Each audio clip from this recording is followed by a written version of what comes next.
자, 함께 보실 말씀은 마가복음 4장 함께 열어보겠습니다. 마가복음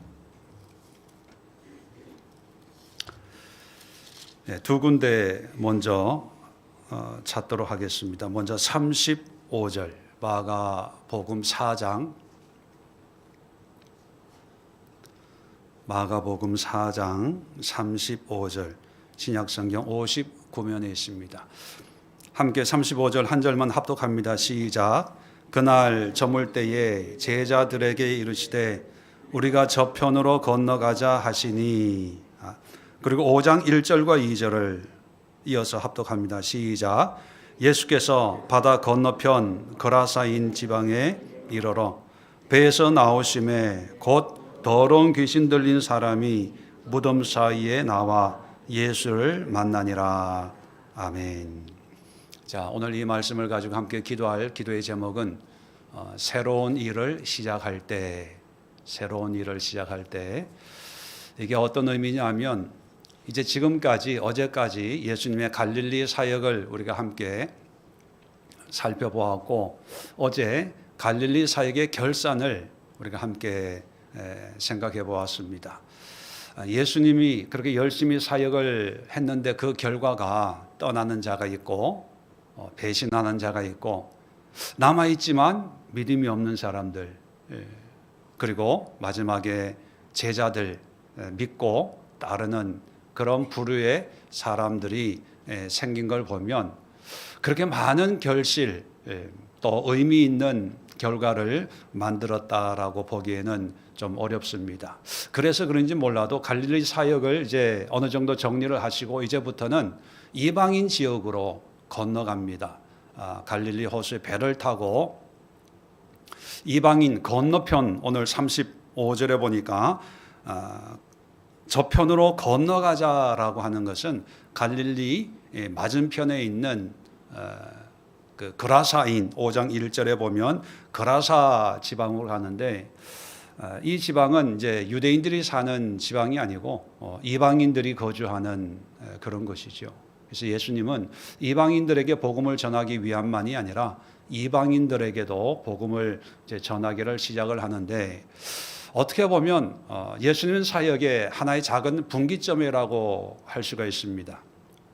유대인들을 위해서 안식일마다 회당에 들어가셨고 또 유대인들을 만나서 복음을 전하셨다가 이제 본격적으로 이방인 지역에 가서 이방인들에게 복음을 전한다는 것은 어떤 하나의 전기, 전환이기도 하죠.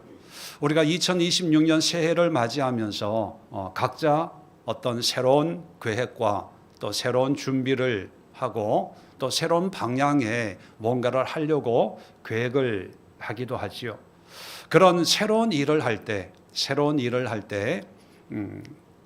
우리가 만나게 될 또 닥쳐올 그런 여러 가지 어려움들이 있을 텐데, 예수님은 이런 어려움을 어떻게 극복하셨을까?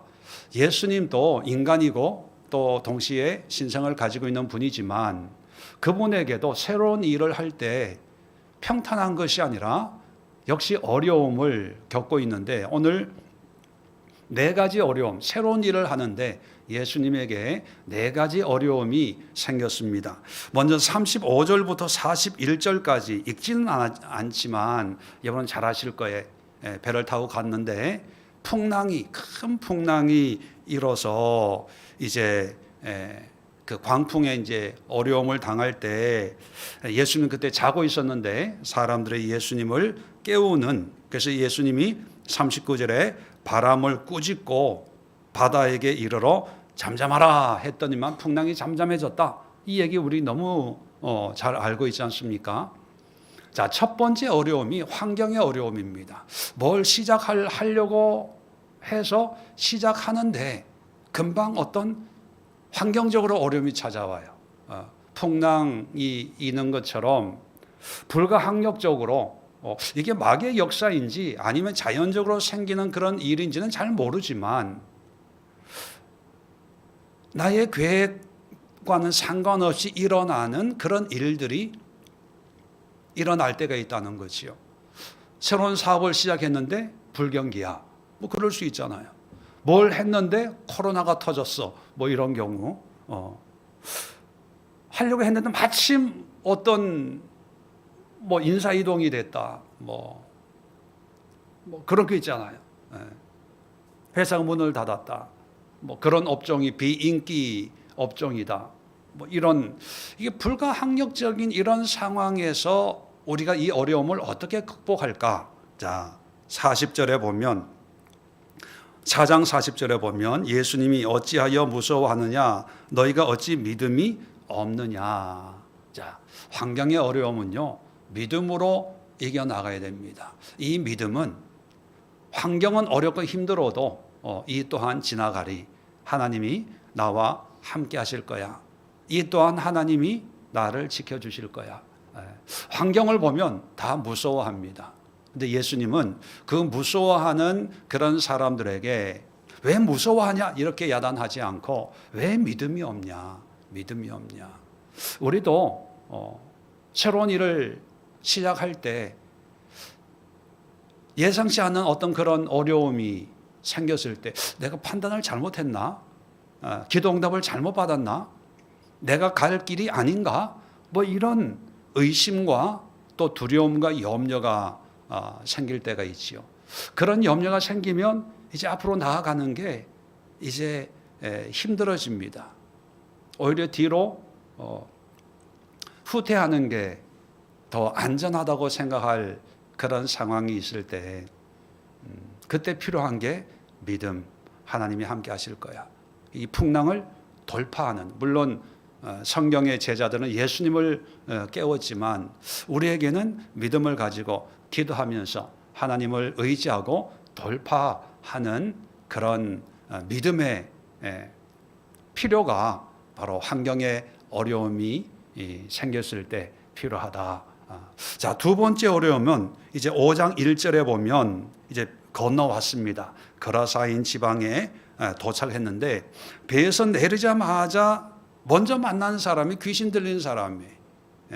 잘 아시겠지만 군대 귀신이 들린 사람이 제일 먼저 찾아옵니다. 아니 멀쩡한 사람이 좀 오면 좋은데 뭔가 내 사역에 도움이 되는 어떤 그런 그 지방의 유지나 지도자들이 나를 환영해 주면 역시 기도하고 순종했더니만 하나님이 순적한 만남을 주시는구나. 이게 은혜가 되는데 근데 뭔가 새로운 일을 하는데 두 번째 겪는 어려움이 사람 관계. 만났는데 이거 좀 이상한, 이게 사기꾼 아니야? 하나님이 보내준 사람 맞아? 또 왜 이런 사람을 만나지? 학생들 학기가 이제 바뀌면 담임도 바뀌어지고 친구들도 바뀌어지는데 왜 내 짝꿍은, 왜 우리 선생님은, 또 우리 반은 이 사람의 어려움이 또 심각하거든요. 그런데 오늘 이 귀신 만난 이 사건들을 집에 가서 한번 자세히 한번 읽어보세요. 근데 겉으로 보기엔 귀신 들린 사람이지만 그 귀신을 쫓아낸 뒤에 모습을 보면 15절에 보니까 예수께서 이르러 그 귀신 들렸던 자, 그 군대 귀신 집혔던 자가 옷을 입고 정신이 온전하여 앉은 것을 보고 두려워하더라. 이게 무슨 의미냐 하면 귀신 들렸을 때는 정말로 이게 귀신의 힘으로 완전 뭐 이게 어떤 컨트롤할 수 없는, 누구도 감당할 수 없는 그런 사람이었습니다. 근데 귀신을 쫓아내고 보니까 온전한 사람이에요. 정신이 바른 사람이. 이게 뭐냐면 사람의 어려움은요 분별력으로 극복해야 된다는 것입니다. 내 마음에 맞는 사람을 찾는 게 아니고 내가 만난 그 사람에서 육적인 면과 영적인 면, 성경으로 보면 육적인 면은 인간적인 그 사람, 영적인 것은 귀신 들린 상태. 근데 귀신 들린 상태만 보면 잘못 만났다라고 생각하는데 이 귀신 들린 이 사람에게 귀신을 쫓아낸 뒤에 그 인간적인 그 사람을 보면 괜찮은 사람이었거든요. 자, 그렇다면 뭐 우리가 뭐 그 귀신을 쫓아내라는 얘기가 아니고요. 내 마음에 안 드는 사람들 다 귀신 들린 거야 이렇게 생각하라는 얘기가 아니고, 사람을 볼 때 영적인 면과 인간적인 면을 구분해서 보라는 거예요. 영적으로 뭐 내 마음에 안 드는 부분도 있어요. 성격적으로 뭐 이런 여러 가지 부분으로. 근데 그런 거를 보면 힘들죠. 근데 인간적인 면, 왜 그런 거죠? 죄는 미워하지만 사람은 사랑해라라고 한 어떤 이분적으로 생각하는 그런 것처럼, 내가 사랑해야 될 부분을 생각을 하고 또 내가 싫어하는 부분을 분별을 하는 거예요. 그래서 싫어하는 부분은 이렇게 생각하지 않고 내가 사랑할 수 있는, 내가 감당할 수 있는 부분은 내가 그 사람에게서 사랑하고 또 함께하는. 그래서 내 마음에 드는 사람을 찾지 말고 내 앞에 있는 사람에게서 분별하자는 거죠. 내가 감당할 수 없는 부분까지 내가 감당하려면 너무 힘들어요. 그럴 능력이 우리에게는 없죠. 그러니까 내가 사랑할 수 있는 부분을 분별해서 그 감당할 수 있는 부분만 내가 감당하다 보면, 또 하나님이 우리에게 은혜를 주시면 지금은 사랑할 수 없지만 나중에 사랑할 수 있는 힘이 생길 수도 있고, 또 아니면 그냥 그렇게 한 학기 1년을 지나갈 수도 있고, 또 그런 과정 가운데서 이 사람이 변화되어서 내가 싫어하는 부분이 사라지기도 하고, 그건 하나님이 알아서 하시겠지만, 예수님도 보면 그 귀신 들린 사람의 모습에서 귀신을 쫓아내 주니까 나중에 이 사람이 나도 예수님을 따르겠습니다라고 하는 그런 사람으로 바뀌었다는 것을 보면서, 우리가 다 내 마음에 안 든다고 외면하거나 배척할 필요는 없다. 하나님이 내 새로운 계획 가운데 어쩔 수 없이 만나야 될 사람이라면, 함께 해야 될 사람이라면, 내가 싫어하는 부분 몇 가지 때문에 그 사람의 전부를 외면하기보다는 내가 싫어하는 것, 또 좋아하는 것, 괜찮은 부분을 분별을 해서 감당할 수 없는 부분은 좀 놔두고 감당할 수 있는 부분만 보고 관계를 맺는 것으로 사람의 어려움을 극복하는 것이다. 이렇게 정리를 하면 되겠고, 세 번째, 그러다 보면 또 상황적인, 이 상황이 참 이렇게 미묘하게 이러지도 못하고 저러지도 못할 때가 있어요. 예수님은 어떤 상황에 빠졌냐 하면 17절에 보면 그들이 예수께 그 지방에서 떠나시기를 간구하더라. 귀신을 쫓아냈는데 오자마자, 배에서 내리자마자 이제 귀신을 쫓아냈거든요. 근데 이 귀신 쫓아낸 이것 때문에 동네가 난리가 난 거예요. 이 귀신이 돼지떼에 들어가서 돼지가 몰살하는 이런 사건을 목격을 하니까 동네가 뒤집어진 거죠. 그래서 동네 사람들이 와서 예수님을 우리 마을에서 떠나기를 요구하는 거예요. 예수님 입장에서 제자들도 뭔가 새로운 일을 위해서 배를 타고 풍랑을 극복하면서 이 거라사인 지방까지 왔는데 제대로 일 한번 해보지 못하고 떠나야 될 때 여러분 같으면 어떻게 결정하겠습니까? 하나님이 보내셨어. 뭔가 하나님이 하실 일이 있어서 보냈는데 여기서 물러서면 안 되지라고 하겠습니까? 아니면 사람들이 가라고 하니까 다음을 기약하고 야 가자라고 하겠습니까? 정답은 성경에 있죠. 예수님은 어떤 방법을 택했습니까? 네, 떠났어요. 언뜻 보면 실패한 잘못된 어떤 선택이고 잘못된 일이라고 생각할 수 있습니다. 근데 예수님은요, 동네 사람들이 요구했을 때 미련 두지 않고 떠났어요. 그리고 이 귀신 들렸던 사람이 고침받고 예수님을 따르겠다고 하니까 19절에 허락지 아니하고 아주 홀가분하게 떠났습니다. 우리도 새로운 일을 할 때 이렇게 난감할 때가 있습니다. 이러지도 못하고 저러지도 못하고 계속 하기도 그렇고 안 하기도 그렇고 기도하고 시작했는데 하나님의 뜻이 분명히 여기 있다고 생각을 하고 했는데 해보니까 이게 아닌 것 같기도 하고 난감한 상황에 있을 때 그럴 때는요 우선순위로 결정하는 게 우선순위. 사실 이방인 지역에 오게 된 이유는 하나밖에 없습니다. 한 영혼이라도 구원하기 위해서, 그죠? 한 영혼이라도 복음을 전해서. 근데 지금 귀신 들렸던 사람에게 복음을 전하고 하나님의 능력을 보여줬잖아요. 이것 때문에 다른 일을 못하게 됐을 때 많은 분들이 특히 기도하고 뭔가 시작하는 분들은요 이럴 때 아니야 끝까지 해야 돼 여기서 굴복하면 안 돼 이럴 때도 있습니다. 그만큼 죽기 아니면 살기로 사명을 위해서는 목숨까지 그런 경우도 있지만 또 하나 지혜로운 것은요 하나님의 우선순위를 생각해 볼 때 목적은 내가 세운 계획을 밀어붙여서 이루는 것일 수도 있지만 한 영혼이라도 구원하기 위함이었다면 그 목적, 영적인 목적을 달성한 거거든요. 그 목적을 달성했을 때는 물론 더 많은 결과도 만들어 갈 수 있지만 지금 이 사람들이 나를 거절하고 떠나기를 구한다고 할 때 무리하게 설득을 하고 강요를 하기보다는 내가 여기 온 목적이 영혼 구원이라면 이루었다.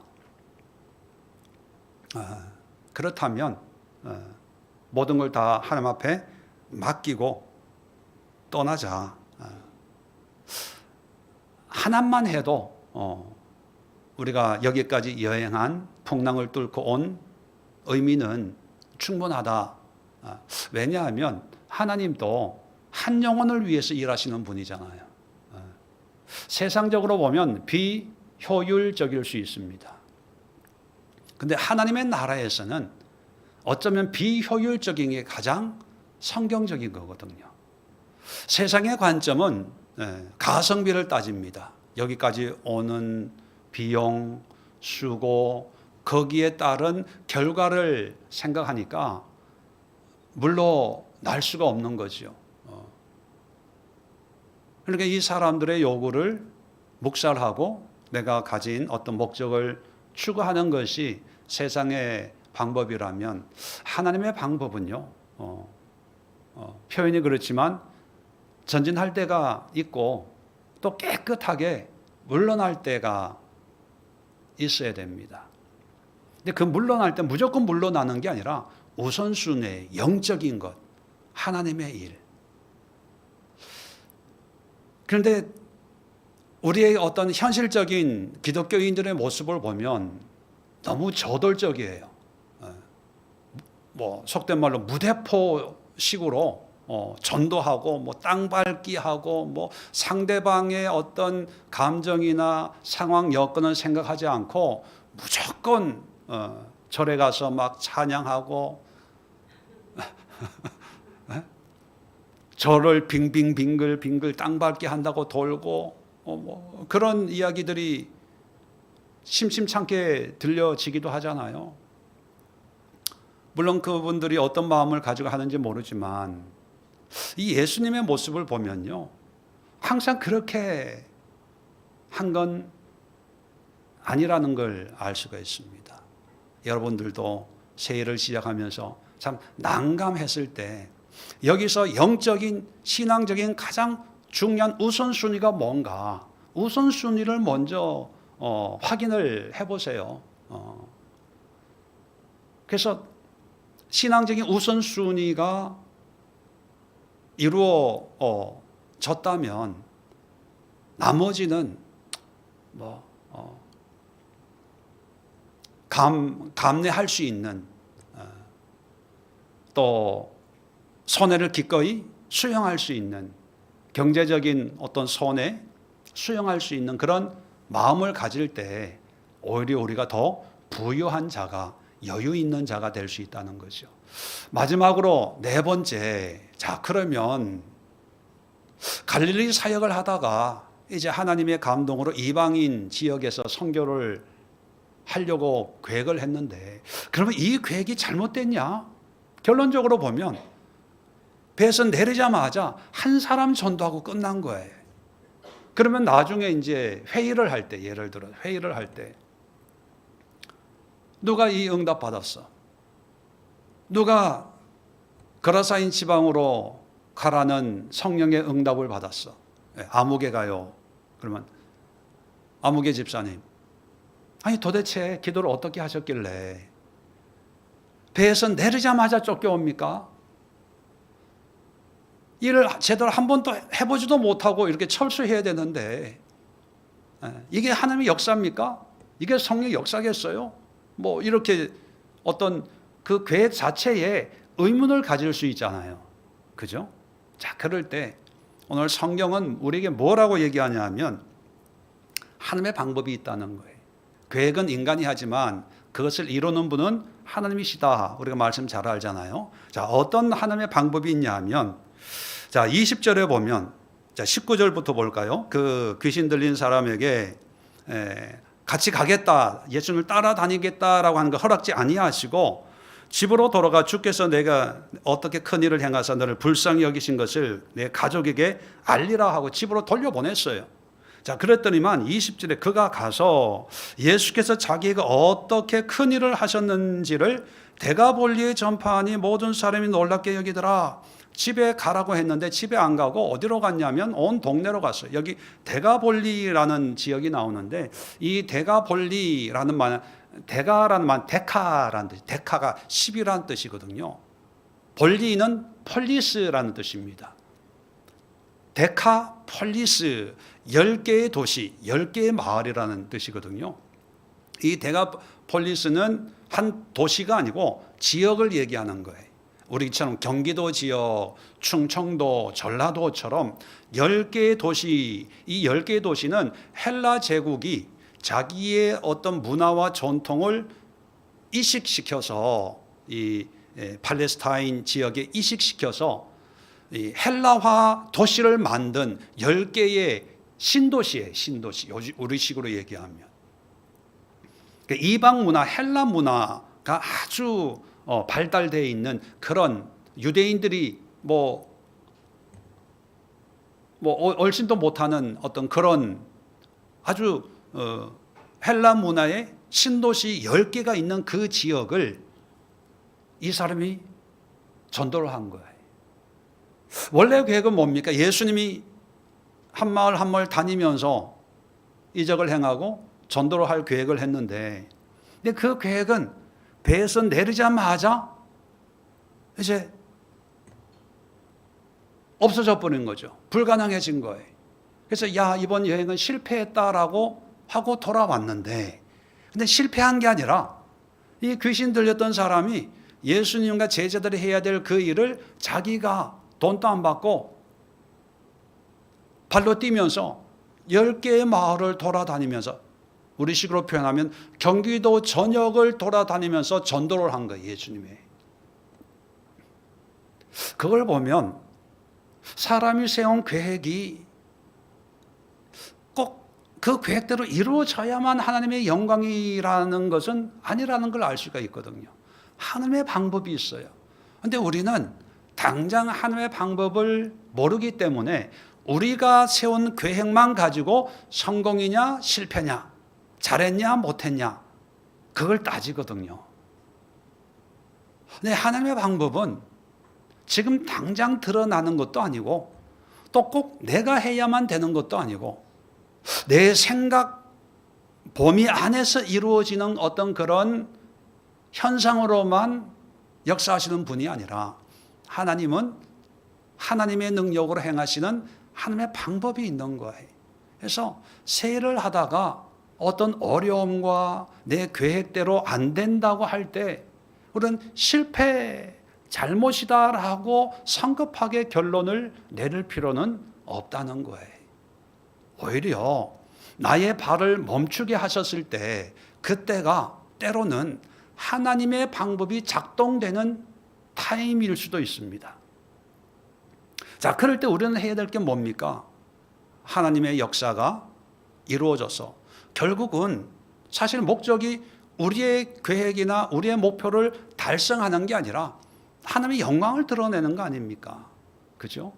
그렇다면 하나님의 영광을 위해서 가장 노심초사하는 분이 바로 하나님 자신인데, 하나님은 하나님의 방법으로 또 역사하고 계심을 우리가 믿고 하나님께 맡겨드리고 찬양하고 경배하고 하나님의 뜻이 이 땅에 이루어지도록 우리는 더 헌신하고 믿음으로 기대하고 소망하는 그런 신앙의 자세가 필요하지 않을까, 그런 생각을 합니다. 결론적으로 정리를 하면요, 오늘 예수님과 제자들이 새로운 일을 시작하셨습니다. 아마 여러분들도 새해 새로운 계획과 새로운 일을 준비하고 있고, 학생들도 선생님들도 새로운 한 해를 준비하고 있는데 반드시 어려움이 찾아옵니다. 난관이 찾아옵니다. 예수님에게도 찾아왔다면 우리에게는 뭐 더 많이 찾아오겠죠. 그럴 때마다 이 네 가지 어려움을 어떻게 신앙적으로 극복할 것인가, 환경의 어려움을 보면서 후회하거나 잘못 판단했다 하지 말고 하나님을 신실하게 믿는 믿음으로, 두 번째, 사람 관계는 분별의 지혜를 동원하자. 분별의 지혜. 세 번째, 상황의 어려움은 우선순위, 뭐가 중요하냐. 이제 학생들도 선생님들도 계약을 하면 이제 바빠집니다. 바빠질 때 그 바쁨에 따라서 다 움직이려면 시간이 없어요. 뭐 이거 하면서 저거 생각하고 저거 하면서 저거 생각하고. 제가 학교 다닐 때 성적이 안 오르는 이유가 수학 시간에 국어 공부하고 국어 시간에 영어 공부하고, 왜냐하면 그 수학 시간에 영어가 걱정이 돼요. 영어 시간에 국어가 걱정이 되고, 그런데 우선순위, 그게 우선순위가 없는 거거든요. 우선순위가 있어야 그 분주함 속에, 그 어려움 속에 흔들리지 않고 바르게 내 삶을 이어갈 수 있다.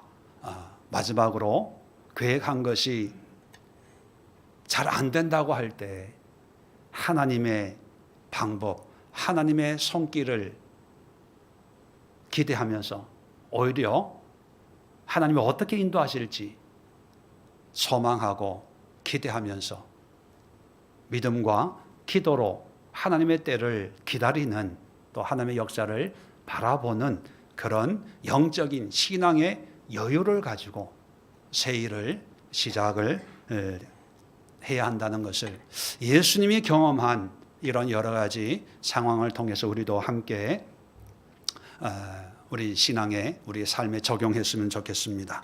자, 오늘 함께 기도하실 때 여러분 새해 새로운 계획과 새로운 일을 준비하시고 계획하실 텐데, 어려움이 찾아오지 않도록 기도하지 마시고요, 어떤 어려움이 와도 능히 극복하고 하나님의 영광과 또 풍성한 결실이 있는 한 해가 될 수 있도록 기도할 때 오늘 네 가지 예수님의 모습을 보면서, 주여 나에게도 믿음으로 극복하게 하옵소서, 분별함을 주옵소서, 우선순위의 지혜를 주옵소서, 그리고 하나님의 방법에 대한 믿음과 신뢰를, 기대와 소망을 나에게 허락해 주옵소서. 함께